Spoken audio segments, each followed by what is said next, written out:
Hello again. When we moved to the house on 49th Street, I was in the third grade.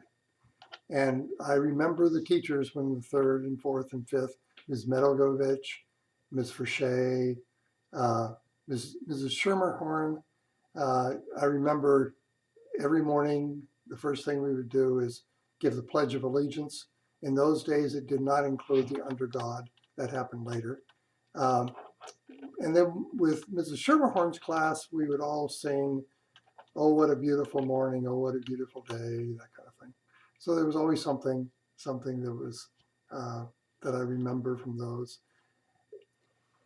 Were two things that were big for everybody. Of course, there was a classroom, and then it was sports. Uh, we had baseball and kickball mainly. Those were the two big things. A few of the kids started playing hardball, but most of it was softball. And I was pretty consistent. I couldn't throw the ball, I couldn't catch the ball, I couldn't run, I couldn't do any of the stuff that was really important for it. I was consistently bad in all sports. And what I was good at was the classroom for most of it, particularly in arithmetic, math. And by the time we got to the fifth grade, we'd start doing some competition.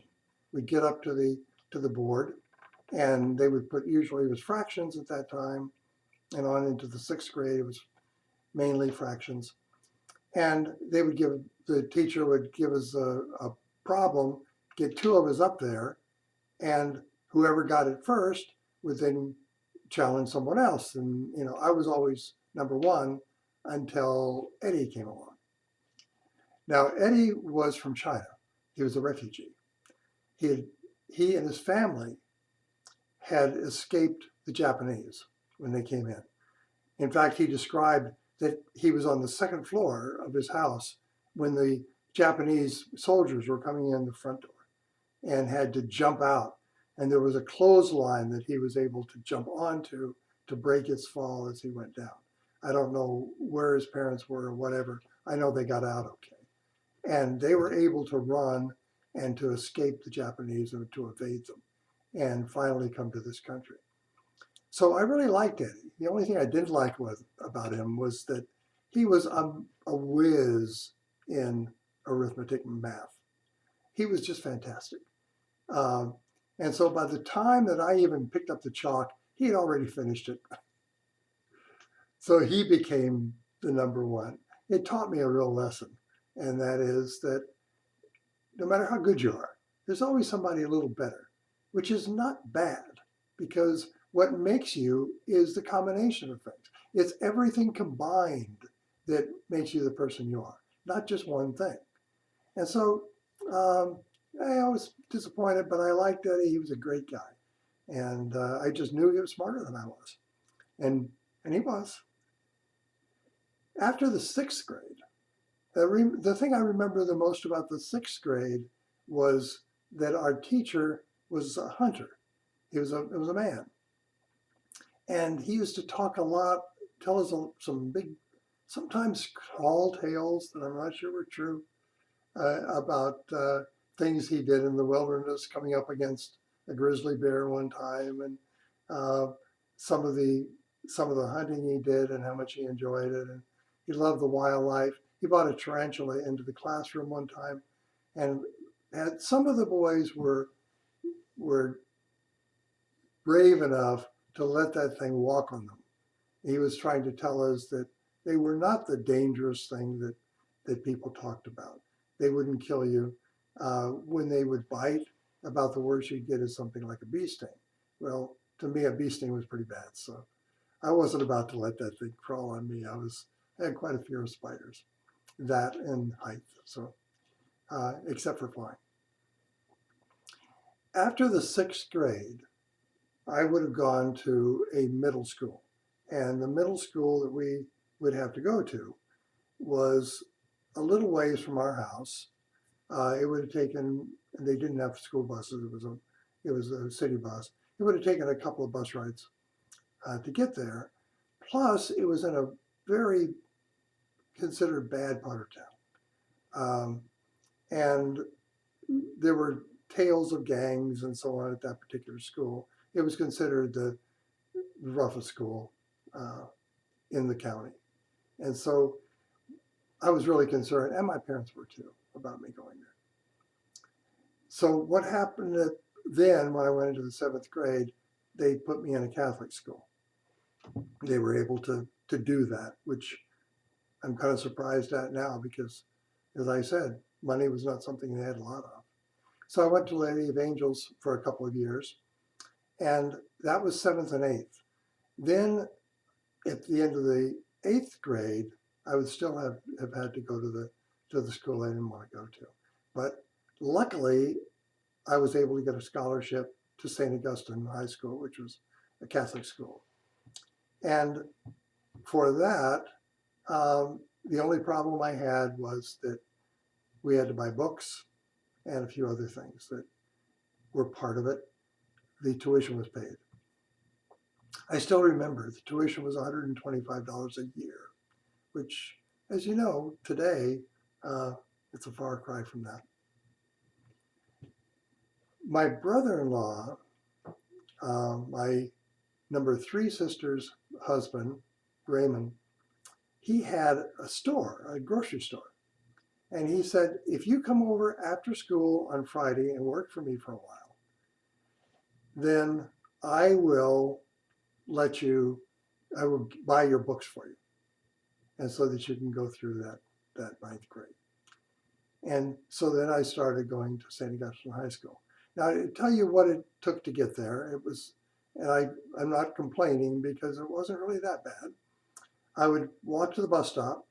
And the bus stop when I first started going to the Catholic school was about a little over a mile. But remember, it doesn't rain in California, or didn't then very much. And it didn't snow. It didn't get colder than about 65 degrees. So this wasn't a great hardship, but it was a walk every morning, got my exercise. And then they moved the bus stop to be closer to us, so it was about 4 city blocks, I guess, away. When I started going to St. Augustine, I would take that same bus. I would go to a stop along Market Street in San Diego, get off the bus, walk about 4 blocks to get onto another bus, would then take me within a few blocks of St. Augustine. And so I went to St. Augustine for 4 years. And it was during that time that I joined the Civil Air Patrol Cadets. Someone told me about this. It was not part of the school, had nothing to do with it. They didn't have any kind of ROTC program or anything at the school. But the Civil Air Patrol Cadets was something like a high school ROTC. We had uniforms. The Civil Air Patrol is an auxiliary of the Air Force. And so we followed some of that. The adults did a lot of searching for downed airplanes. Anytime that somebody was missing in the mountains, they would use their private planes to search for them. And the cadets was just getting trained for that. If you went through the cadet program and then you decided to join the Air Force after high school, you'd become a corporal automatically. You get something for that time that you had. This was a time when I really got into a lot of flying. The adults that had different planes were very willing to take the kids up on the weekend. And we had one cadet who was able to get his license when he was 16. Others did not. And so I was on Friday night, I would work for my brother-in-law, and then on Saturday, because once I got beyond 9th grade, my parents couldn't pay the tuition. My brother-in-law said, I'll pay the tuition if you come in on Saturday also and work for me on Saturday. And so I was working on Friday night and then spend the night there, work on Saturday and all day at his grocery store. And then he would pay the tuition. So on Sundays, if there was flying going on, I would try to find a way to get out to the airport. and I'd do some flying. And the people there were just fantastic. We had a meeting one day a week, um, and it was always a problem to get to that meeting. But I found somebody that was driving one of the older kids and was fairly near my house, was willing to pick me up, and we did that for a while. And then a little bit later on, when I needed to go out, my brother-in-laws would take me. Um, Somehow or other, I would get, until I was able to get a car myself, I would be able to get out to the airport and do that. During that time that I was working for my brother-in-law, I got to a to a summer when I was 15, and I decided I wanted to work someplace full time for the summer. He didn't need someone full time; he just needed Friday night, Saturday, and so I decided to try to get a job at the airport. I went down to Lindbergh Field in San Diego, which is now San Diego International. And I found the guy that refuels private planes, and he had a little area there in the shop. He had somebody who did some minor repairs on aircraft, and I went and talked to him and said, I want a job. And he said, well, we do need somebody. And I think you might be a little young. And I told him I was in the Civil Air Patrol and I knew something about airplanes. And I was very interested in airplanes. And he asked me a few questions, which, I know one of the questions was, what's the difference between a DC-3 and a DC-4? Excuse me, DC-3 and a DC-6. The DC-3 I knew fairly well. It's a C-47, and I was studying airplanes, and I hadn't flown in one, but I knew what it was. But I didn't know the difference, and I had never seen a DC-6. I didn't know what they were. And he tried to coax me a little bit, and I gave him an answer as if I knew, and it was the wrong answer, it turned out, but he liked me. So he decided to give me a job. That summer, I was doing some great things.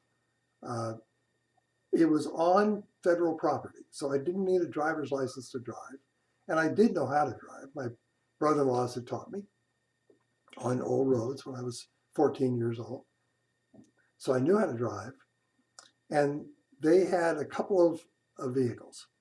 They had a tanker truck that held 1,500 gallons of gasoline, and they also had a Model A with actually there were three vehicles, a Model A with a pickup truck type thing. And they had a vehicle that was really a little tank, a gasoline tank that you could ride on top of. So I could go out to a small plane and then take the hose out and fill up the plane. But I was driving the tanker truck. I was 15 years old. I was driving a tanker truck that had to be double clutched. And if you don't know what double clutching is, ask me sometime and I'll try to explain it to you. But it had to be double clutched to drive.